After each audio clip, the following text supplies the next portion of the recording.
এ রাষ্ট্রীয় ক্ষমতা কি আর এটা কোথায় থেকে বণ্টিত হয়? সবাই মনোযোগ আছে তো ইনশাআল্লাহ? রাষ্ট্রীয় ক্ষমতা বন্টন করা হয় মহান রব্বুল আলামিনের পক্ষ থেকে। কুলিল্লাহুম্মা মালিকাল মুলক তু'তিল মুলকা মান তাশাউ ওয়া তানজিউল মুলকা মিম্মান তাশাউ। সূরা আল-ইমরানের 26 নম্বর আয়াতে শুরুতে আল্লাহ তাআলা বলেন, কুল হে নবী আপনি বলে দেন, আল্লাহ রাজাধিরাজ, আল্লাহ যখন ইচ্ছা করে কারো কাছে ক্ষমতা হস্তান্তর করে, আর যখন ইচ্ছা করে কারো কাছ থেকে ক্ষমতা কেড়ে নেয়।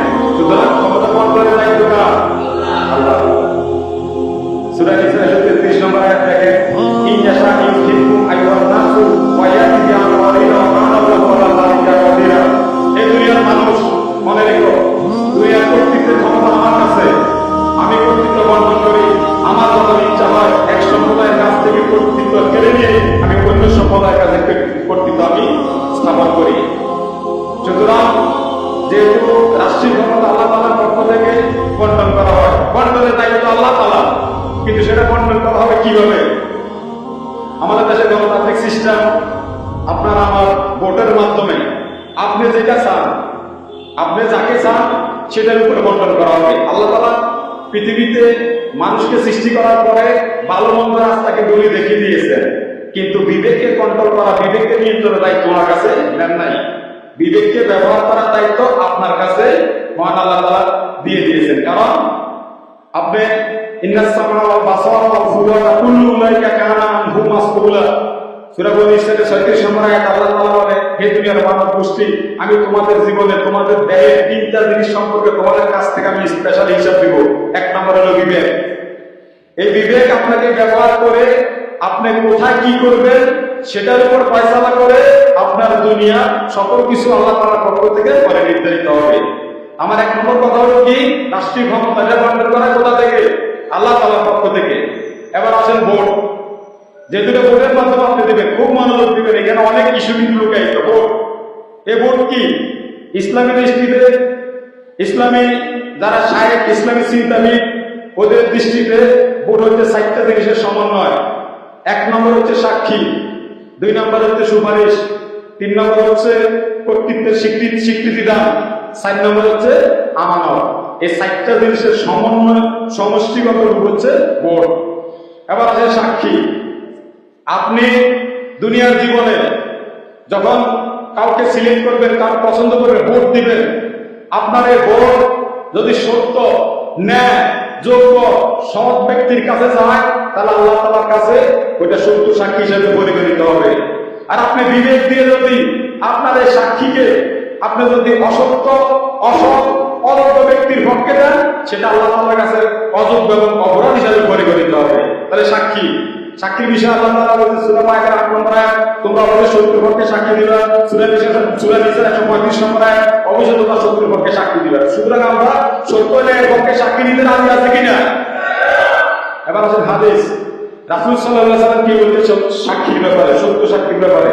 জামউল ফাওয়াইদ একটা কিতাব আছে, জামউল ফাওয়াইদের 2য় খণ্ড 162 নম্বর পৃষ্ঠার হাদিস। রাসূল সাল্লাল্লাহু আলাইহি ওয়াসাল্লাম সাহাবীদের সামনে হেলান দিয়ে বলতেছেন, আমি কি তোমাদের সামনে বা তোমাদের কাছে কিছু কি বড় কবিরা গুনার কথা বলবো না? সাহাবীরা বলে, ইয়া রাসূলুল্লাহ, হ্যাঁ অবশ্যই বলবে। তখন রাসূল সাল্লাল্লাহু আলাইহি ওয়াসাল্লাম বললেন, আমি তোমাদের সামনে আজকে 3টা বড় বড় কবিরা গুনাহের কথা বলবো। তার মধ্যে একটা হচ্ছে আল্লাহর সাথে শিরক করা। আল্লাহর সাথে শিরক করা এটা কিন্তু খুবই কঠিন গুনাহ। এটা খুব কঠিন গুনাহ, আল্লাহ কখনো ক্ষমা করে না। আল্লাহ কখনো এই গুনাহ ক্ষমা করে না, সেটা আপনারা জানেন। আর 2 নম্বর হচ্ছে পিতামাতার অবাধ্য হওয়া। আর 3 নম্বর হচ্ছে, যখন 3 নম্বর কথা বলতে গিয়েছে, তখন রাসূল সাল্লাল্লাহু আলাইহি ওয়াসাল্লাম এভাবে হেলান থেকে সোজা হয়ে বসলেন। তার মানে খুব গুরুত্বপূর্ণ। 3 নম্বর পয়েন্টে রাসূল সাল্লাল্লাহু আলাইহি ওয়াসাল্লাম বলছে, তোমরা অবশ্যই দুনিয়ার জীবনে সত্যের পক্ষে সাক্ষী দিবা, ন্যায়ের পক্ষে সাক্ষী দিবা। মনে থাকবে তো ইনশাআল্লাহ? আমাদের প্রথম হলো সাক্ষী, 2 নম্বর হলো কি? সুপারিশ। মানে আপনি এই লোককে সমাজ প্রতিনিধি, রাষ্ট্র প্রতিনিধি, ইউনিয়ন প্রতিনিধি, সকল ক্ষেত্রে যে কোনো প্রতিনিধিত্বের ক্ষেত্রে আপনি তার ব্যাপারে আপনি সুপারিশ করতে যাবেন। এটা আপনি সুপারিশ, এটাকে আমি ভোটের ব্যাখ্যা বলতেছি। আপনি সুপারিশ করবেন। এবার সুপারিশ আসেন, মাইয়াশফা শাফাআতান হাসানাতান ইয়াকুল্লাহু নাসিবুম মিনহা ওয়া মাইয়াশফা শাফাআতান সাইয়্যাতান ইয়াকুল্লাহু কিনতুম মিনহা। সূরা নিসার 85 নম্বর আয়াত আল্লাহ তাআলা বলেন, দুনিয়ার পৃথিবীর যদি কোনো মানুষ ভালো কোনো কিছুকে প্রতিষ্ঠিত করার জন্য সুপারিশ করে, সমর্থন করে, ওই ভালো কোনো কিছু থেকে আমলকারী যতটুকু আমল পাবে, আর যে ব্যক্তি প্রতিষ্ঠিত করার ক্ষেত্রে সুপারিশ করে গিয়েছে, সমর্থন করে গিয়েছে, সহযোগিতা করে গিয়েছে, আল্লাহ তার আমলনামায় সমপরিমাণ আমল লিপিবদ্ধ করে দেবে। ঠিক সেই উল্টাটা যদি খারাপ কোনো কিছুর পক্ষে, খারাপ কোনো কিছুর ক্ষেত্রে যদি আপনি সুপারিশ করে দিয়ে যান, খারাপ কোনো কিছু যদি প্রতিষ্ঠিত করার ক্ষেত্রে যদি আপনি সমর্থন করে যান, সহযোগিতা করে যান, ওই খারাপ কিছু থেকে যত পাপ আসবে, এই পাপ অর্জন পাপ যিনি পাপ করবে তার আমলনামায় যত পাপ লিপিবদ্ধ করা হবে, সমপরিমাণ পাপ আপনারও আমলনামায় লিপিবদ্ধ করা হবে। এবার আসেন 3 নম্বর। এবার হাদিসে আছে, রাসূল সাল্লাল্লাহু আলাইহি ওয়াসাল্লামের হাদিস আছে সুপারিশের ব্যাপারে। রাসূল সাল্লাল্লাহু আলাইহি ওয়াসাল্লাম বলেছেন, তিরমিজি শরীফের 2670 নম্বর হাদিস, মুসলিম শরীফের 1893 নম্বর হাদিস, রাসূল সাল্লাল্লাহু আলাইহি ওয়াসাল্লাম বলেছেন, তোমরা ভালো কোনো কিছুর জন্য, সৎ কোনো কিছুর জন্য, যোগ্য কোনো কিছুর জন্য, প্রতিষ্ঠিত করার জন্য তোমরা অবশ্যই দুনিয়ার জীবনে সুপারিশ করে যাবে। তাহলে 2 নম্বর গেল কি? সুপারিশ। 3 নম্বর আসে কর্তৃত্ব প্রদানের স্বীকৃতিকারী। আপনি বলে দিলেন, আমি ভোটের মাধ্যমে আমি এই ব্যক্তিকে আমার সমাজের প্রতিনিধি, আমার ইউনিয়ন প্রতিনিধি, আমার রাষ্ট্রীয় প্রতিনিধি, রাষ্ট্রীয় শাসক হিসাবে আমি স্বীকৃতি দিয়ে দিলাম। 3 নম্বর। 4 নম্বর আসেন কি? 4 নম্বর পয়েন্ট কি বলছিলাম? আমানত। এই ভোট আল্লাহ তাআলার পক্ষ থেকে একটি আমানত। এই আমানতকে আপনি কোন কাজে ব্যবহার করবেন সেটা আপনি বিবেক বিবেচনা করে আপনাকে সেটা ব্যবহার করা লাগবে।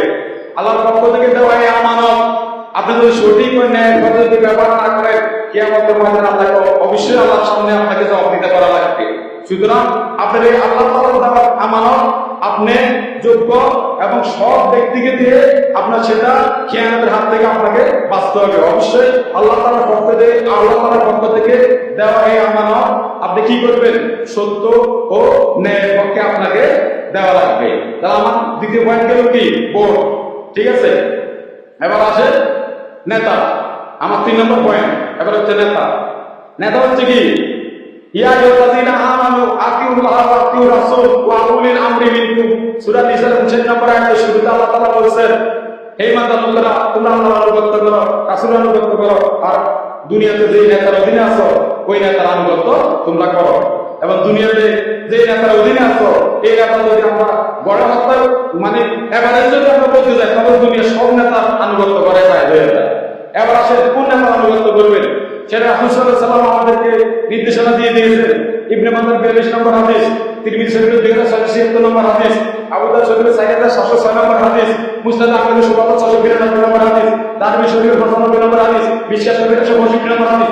সব হাদিস ইব্রাহিম সাহিয়া দিনের তরফ থেকে বর্ণিত। রাসূল সাল্লাল্লাহু আলাইহি ওয়াসাল্লাম বলেছেন, আমার ইন্তেকালের পর রাসূলের বিভিন্ন মতভেদ দেখা দিবে, তখন তোমরা আমার সুন্নাহ এবং খোলাফায়ে রাশিদিনদের সুন্নাহকে তোমরা আঁকড়ে ধরে রাখবা, আর দুনিয়াতে তোমরা এমন এক নেতার অনুসরণ করবা যে নেতা তোমাদেরকে আল্লাহর কিতাব দিয়ে পরিচালনা করবে। শর্ত কি? আপনাকে যে নেতা আল্লাহ তাআলার কিতাব দিয়ে আপনাকে পরিচালনা করবে ওই নেতা আপনাকে অনুসরণ করা লাগবে। কথা বুঝতে পারতেছে? তাহলে দুনিয়াতে বহু দলের নেতা আছে, বহু দলের নেতা আছে, বাংলাদেশে অনেক দল আছে, অনেক দলের নেতা আছে। ঠিক আছে, আপনারা এই জিনিসগুলা মাথায় নিবেন। মাথায় নেওয়ার পরে চিন্তা ভাবনা করবেন। চিন্তা ভাবনা করার পরে এরপর আপনি সিলেক্ট করবেন আপনি কোন নেতার অনুসরণ করবেন বা কোন নেতার অধীনে থাকবেন। আপনি এখানে কি করবেন? আপনার বিবেক ব্যবহার করবেন যে দুনিয়ার জমিনে কোন নেতাকে আমার অনুসরণ করা দরকার। ঠিক আছে, কোন নেতাকে আমার অনুসরণ করা দরকার। সুতরাং আপনি একটা কাজ করবেন, এই নেতাকে অনুসরণ যদি আপনি যদি বিবেক দিয়ে যদি ভালো নেতা অনুসরণ করতে না পারেন, তাহলে আপনার আমার সমস্যা আছে। কি সমস্যা? وَإِذْ يَتَحَدَّثُونَ فِي النَّارِ فَيَقُولُ الضُّعَفَاءُ لِلَّذِينَ اسْتَكْبَرُوا إِنَّا كُنَّا لَكُمْ تَبَعًا فَهَلْ أَنْتُم مُغْنُونَ عَنَّا نَصِيبًا مِنَ النَّارِ। সূরা মুমিনের 37 নম্বর আয়াতে আল্লাহ তাআলা বলেন, সেদিন যদি দুনিয়ার কোন নেতা আর কর্মী সমর্থক যদি জাহান্নামে ঘোষিত হয়ে যায়, জাহান্নামে বসে তারা কথোপকথন হবে, নেতা কত দুনিয়াতে অনেক পাওয়ারফুল ছিলেন, অনেক ক্ষমতা ছিল, আজকের আপনার ক্ষমতা এবং এই প্রভাব দিয়ে আপনার আজকে জাহান্নামের আযাব কিছুটা কমানো যায় কিনা। তখন নেতা বলবে, ক্বালাল্লাযীনা ইসতাকবারু ইন্না কুল্লুন ফিহা ইন্নাল্লাহা ক্বাদ হাকামা বাইনাল ইবাদ। 48 নম্বর আয়াত। এটা কিভাবে সম্ভব? এটা কিভাবে সম্ভব? আমাদের তো এটা আমাদের জন্য নির্ধারিত হয়ে গেছে, এটা আমাদের অবধারিত হয়ে গেছে। 49 নম্বরে আল্লাহ তাআলা বলেছেন, তখন নেতা কর্মী একসাথে জাহান্নামের ফেরেশতাকে বলবে যে এই জাহান্নামের ফেরেশতা আজকে আল্লাহর কাছে দোয়া করেন আল্লাহ তাআলা যেন আমাদের সবার কমিয়ে দেয়। সম্মানিত উপস্থিতি, আমি তিনটা বিষয় নিয়ে আলোচনা করছি, আপনারা অবশ্যই বুঝতে পেরেছেন। বুঝার পরে আপনারা আপনাদের বিবেক বিবেচনা করে যাচাই বাছাই করে আপনারা এই জিনিসগুলো সিদ্ধান্ত নেবেন। আশা করি আপনারা সঠিক ও ন্যায়ের পথে, ইনসাফের পথে আপনারা সমর্থন দিবেন, এই আশাবাদ ব্যক্ত করে আমি আমার সংক্ষিপ্ত আলোচনা শেষ করছি। আসসালামু আলাইকুম ওয়া রাহমাতুল্লাহি ওয়া বারাকাতুহু। এর রাষ্ট্রীয় ক্ষমতা কি আর এটা কোথায় থেকে বন্টিত হয়? সবাই মনোযোগ আছে তো ইনশাআল্লাহ? রাষ্ট্রীয় ক্ষমতা বন্টন করা হয় মহান রাব্বুল আলামিনের পক্ষ থেকে। কুলিল্লাহুম্মা মালিকাল মুলকি তুতিয়াল মুলকা মান তাশাউ ওয়া তানজিউল মুলকা মিম্মান তাশা। সূরা আল ইমরানের 26 নম্বর আয়াতের শুরুতে আল্লাহ তাআলা বলেন, কুল, হে নবী আপনি বলে দেন, আল্লাহ রাজাদিরাজ। আল্লাহ যখন ইচ্ছা করে কারো কাছে ক্ষমতা হস্তান্তর করে, আর যখন ইচ্ছা করে কারো কাছ থেকে ক্ষমতা কেড়ে নেয়। সুতরাং ক্ষমতা বন্টনের দায়িত্ব কার? আল্লাহ তাআলা। সূরা নিসা 133 নম্বর আয়াত দেখেন, ইনয়াশা ইউযহিবকুম আইয়ুহান নাসু ওয়া ইয়াতি বিআখারিন ওয়া কানা আল্লাহু আলা যালিকা কদিরা। হে দুনিয়ার মানুষ, মনে রেখো দুনিয়ার কর্তৃত্বের ক্ষমতা আমার কাছে। আমি কর্তৃত্ব বন্টন করি। আমার যখন ইচ্ছা হয় এক সম্প্রদায়ের কাছ থেকে কর্তৃত্ব কেড়ে নিয়ে আমি অন্য সম্প্রদায়ের কাছে কর্তৃত্ব আমি স্থাপন করি। সুতরাং যেহেতু রাষ্ট্রীয় ক্ষমতা আল্লাহ তাআলার পক্ষ থেকে বন্টন করা হয়, বন্টনের দায়িত্ব আল্লাহ তাআলার, কিন্তু সেটা বন্টন করা হবে কিভাবে? আমাদের দেশে গণতান্ত্রিক সিস্টেম, আপনার আমার ভোটের মাধ্যমে আপনি যেটা চান, আপনি যাকে চান সেটার উপর বন্টন করা হবে। আল্লাহ তাআলা পৃথিবীতে মানুষকে সৃষ্টি করার পরে ভালো মন্দ রাস্তা কিন্তু উনি দেখিয়ে দিয়েছেন, কিন্তু বিবেককে কন্ট্রোল করা, বিবেককে নিয়ন্ত্রণের দায়িত্ব ওনার কাছে নেন নাই। বিবেককে ব্যবহার করার দায়িত্ব আপনার কাছেই মহান আল্লাহ তাআলা দিয়ে দিয়েছেন। কারণ আপনি ইন্নাস সামা ওয়াল বাসারা ওয়াল ফুয়াদা কুল্লু উলাইকা কানা আনহু মাসউলা। সূরা বনী ইসরাঈলের 36 নম্বর আয়াত আল্লাহ তাআলা বলে, হে দুনিয়ার মানব গোষ্ঠী, আমি তোমাদের জীবনে তোমাদের দেহের তিনটা জিনিস সম্পর্কে তোমাদের কাছ থেকে আমি স্পেশাল হিসাব দিব। এক নম্বর হলো বিবেক। এই বিবেক আপনাকে ব্যবহার করে আপনি কোথায় কি করবেন সেটার উপর ফয়সালা করে আপনার দুনিয়ার সকল কিছু আল্লাহ তাআলার পক্ষ থেকে পরে নির্ধারিত হবে। আমার এক নম্বর কথা হলো কি, রাষ্ট্রীয় ক্ষমতা এটা বন্টন করা কোথা থেকে? আল্লাহ তাআলার পক্ষ থেকে। এবার আসেন ভোট। যেহেতু এটা ভোটের মাধ্যমে আপনি দিবেন, খুব মনোযোগ দিবেন, এখানে অনেক ইস্যু কিন্তু লুকায়িত। ভোট, এ ভোট কি? ইসলামী দৃষ্টিতে, ইসলামী যারা শায়েখ, ইসলামী চিন্তাবিদ, ওদের দৃষ্টিতে ভোট হচ্ছে 4টা জিনিসের সমন্বয়। 1 নম্বর হচ্ছে সাক্ষী, 2 নম্বর হচ্ছে সুপারিশ, 3 নম্বর হচ্ছে কর্তৃত্বের স্বীকৃতি দান, 4 নম্বর হচ্ছে আমানত। এই 4টা জিনিসের সমন্বয়, সমষ্টিগত রূপ হচ্ছে ভোট। এবার আসেন সাক্ষী। আপনি দুনিয়ার জীবনে যখন কাউকে সিলেক্ট করবেন, কারো পছন্দ করবেন, ভোট দিবেন, আপনার এই ভোট যদি সত্য, ন্যায়, যোগ্য, সৎ ব্যক্তির কাছে যায়, তাহলে আল্লাহ তাআলার কাছে ওইটা সত্য সাক্ষী হিসেবে পরিগণিত হবে। আর আপনি বিবেক দিয়ে যদি আপনার এই সাক্ষীকে আপনি যদি অসত্য, অসৎ, অযোগ্য ব্যক্তির পক্ষে দেন, সেটা আল্লাহ তাআলার কাছে অযোগ্য এবং অপরাধ হিসাবে পরিগণিত হবে। তাহলে সাক্ষী, সাক্ষীর বিষয়ে আল্লাহ তাআলা বলছেন সূরা মায়েদার 8 নম্বর আয়াত, তোমরা অবশ্যই সত্যের পক্ষে সাক্ষী দিবা। সূরা নিসার 135 নম্বর আয়াত, অবশ্যই তোমরা সত্যের পক্ষে সাক্ষী দিবা। সুতরাং আমরা সত্য ন্যায়ের পক্ষে সাক্ষী দিতে রাজি আছে কিনা? এবার আসেন হাদিস। রাসূল সাল্লাল্লাহু আলাইহি সাল্লাম কি বলছে সাক্ষীর ব্যাপারে, সত্য সাক্ষীর ব্যাপারে? জামউল ফাওয়াইদ একটা কিতাব আছে, জামউল ফাওয়াইদের 2য় খণ্ড 162 নম্বর পৃষ্ঠার হাদিস। রাসূল সাল্লাল্লাহু আলাইহি সাল্লাম সাহাবীদের সামনে হেলান দিয়ে বলতেছেন, আমি কি তোমাদের সামনে বা তোমাদের কাছে কিছু কি বড় কবিরা গুনাহের কথা বলবো না? সাহাবীরা বলল, ইয়া রাসূলুল্লাহ, হ্যাঁ অবশ্যই বলবেন। তখন রাসূল সাল্লাল্লাহু আলাইহি সাল্লাম বলল, আমি তোমাদের সামনে আজকে 3টা বড় বড় কবিরা গুনাহের কথা বলবো। তার মধ্যে একটা হচ্ছে আল্লাহর সাথে শিরক করা। আল্লাহর সাথে শিরক করা এটা কিন্তু খুবই কঠিন গুনাহ। এটা খুব কঠিন, এটা আল্লাহ কখনো ক্ষমা করে না। আল্লাহ কখনো এই গুনাহ ক্ষমা করে না, সেটা আপনারা জানেন। আর 2 নম্বর হচ্ছে পিতামাতার অবাধ্য হওয়া।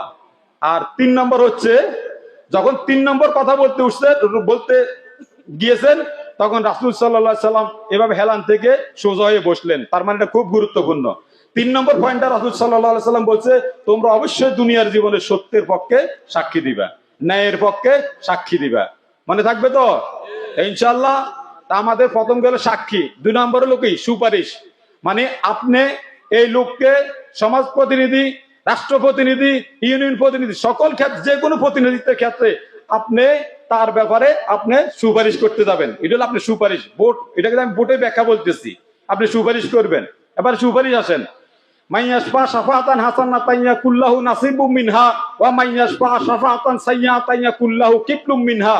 সূরা নিসার 85 নম্বর আয়াত আল্লাহ তাআলা বলেন, দুনিয়ার পৃথিবীর যদি কোনো মানুষ ভালো কোনো কিছুকে প্রতিষ্ঠিত করার জন্য সুপারিশ করে, সমর্থন করে, ওই ভালো কোনো কিছু থেকে আমলকারী যতটুকু আমল পাবে, আর যে ব্যক্তি প্রতিষ্ঠিত করার ক্ষেত্রে সুপারিশ করে গিয়েছেন, সমর্থন করে গিয়েছেন, সহযোগিতা করে গিয়েছেন, আল্লাহ তার আমল নামায় সমপরিমাণ আমল লিপিবদ্ধ করে দিবেন।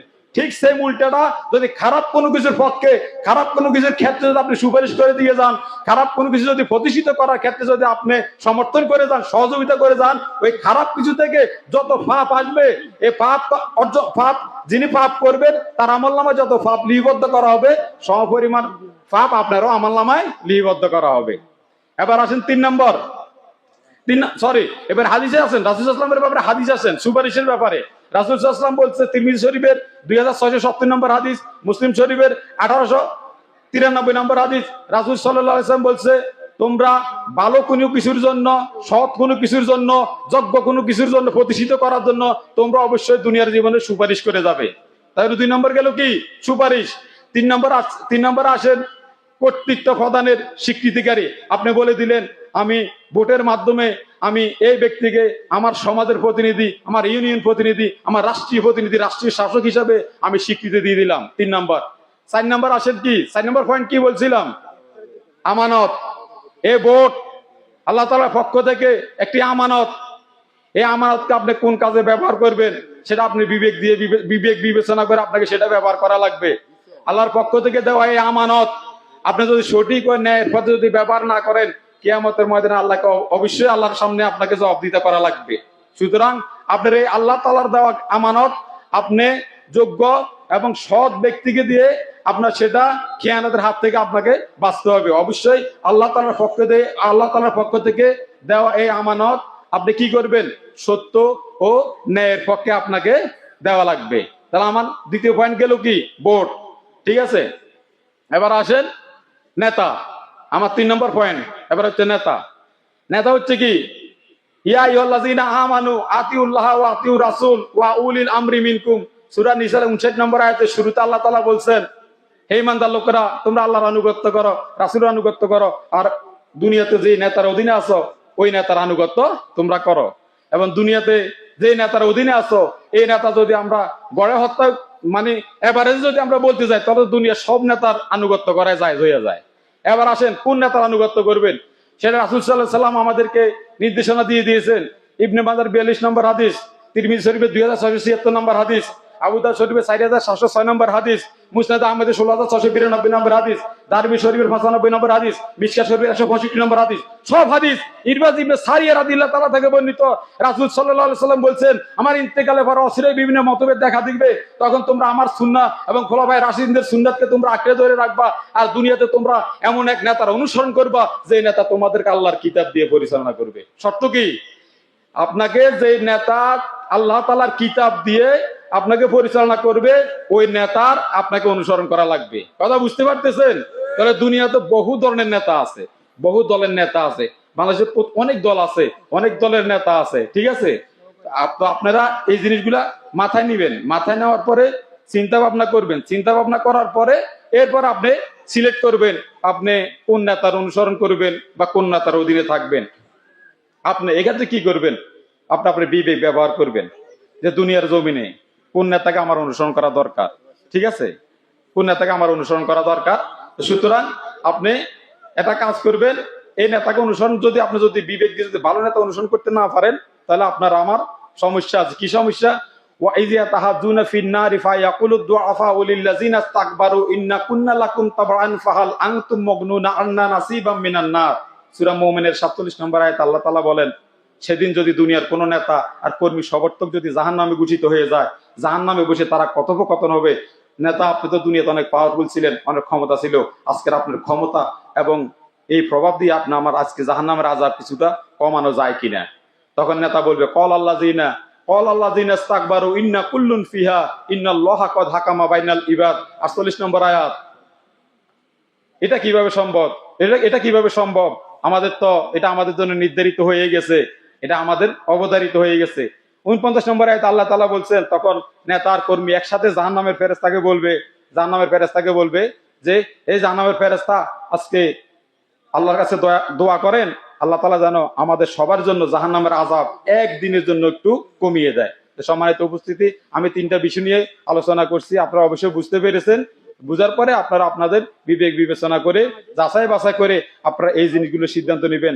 আশা করি আপনারা সঠিক ও ন্যায়ের পথে, ইনসাফের পথে আপনারা সমর্থন দিবেন, এই আশাবাদ ব্যক্ত করে আমি আমার সংক্ষিপ্ত আলোচনা শেষ করছি। আসসালামু আলাইকুম ওয়া রাহমাতুল্লাহি ওয়া বারাকাতুহু।